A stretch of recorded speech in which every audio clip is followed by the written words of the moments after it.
All the nice, pretty mountains. It's a pretty day today, especially as you get older. I think people have it backwards. They think when they're older, take it easier. You don't need to focus on your protein.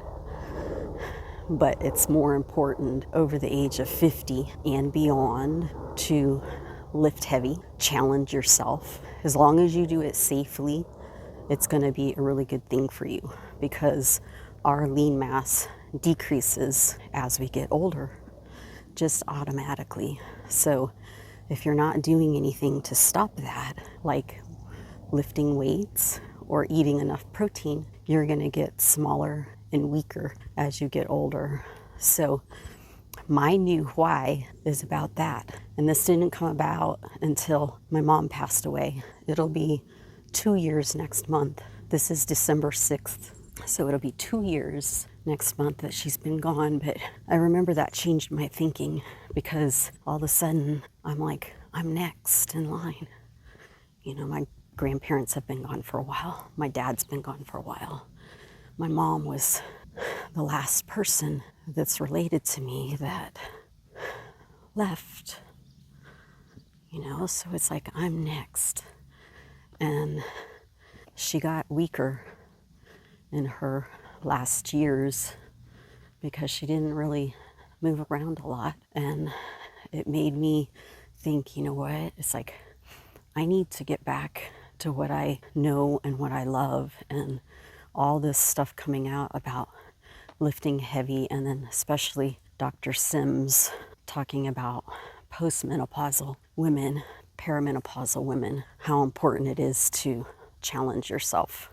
And I was like, that clicked. I'm like, it's almost like it gave me permission to lift heavy again, like I like, and to push and to strive for something. My heavy isn't the same as it used to be, but that's okay. It doesn't have to be. Your body can't see how much weight you're lifting. It only feels it. So as long as you're challenging yourself when you're lifting, and lifting in the lower rep ranges, I like to use a variety of rep ranges. I use them all.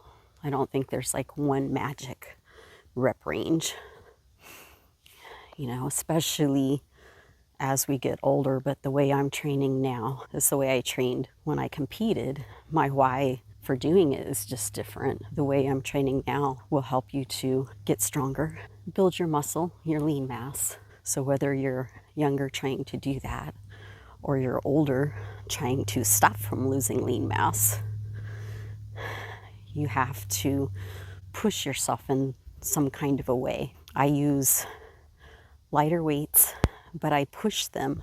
I push myself to do higher reps with them to where I get a good pump, and it's challenging me. I don't go to total failure, but I don't just stop at like 20 when I could have gone to 30. I'll push it to 30 if the weight's feeling lighter that day. That's challenging yourself. Over time, the weight that I used to get to 30 is going to get too light. And then you increase it 5 pounds or so and use the next weight up and push that weight.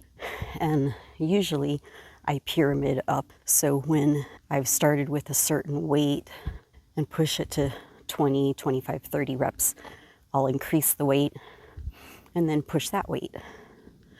And I'm not pushing all of them to failure because I don't think it's good to do all of your sets to failure. Usually my last 1 or 2 sets might be closer to failure. So that's intensity. That's what makes it intense, is getting out of the comfort zone, getting out of your comfort zone. If you always come in and do 10 pounds and 20 reps, that gets comfortable after a while. It's going to get easy. So you have to go up in some kind of a way. My clients are over 60, 70, 80, and I have one 90-year-old. 3 clients that are a little bit younger.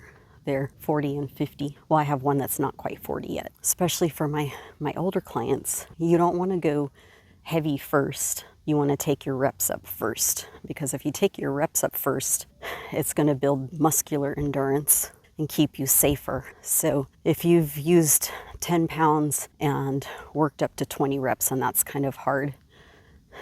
You know, if you want to make sure you're going to be safe, rather than going up to 15 pounds, go up to 25 reps with the 10 pounds. Go up to 30 reps.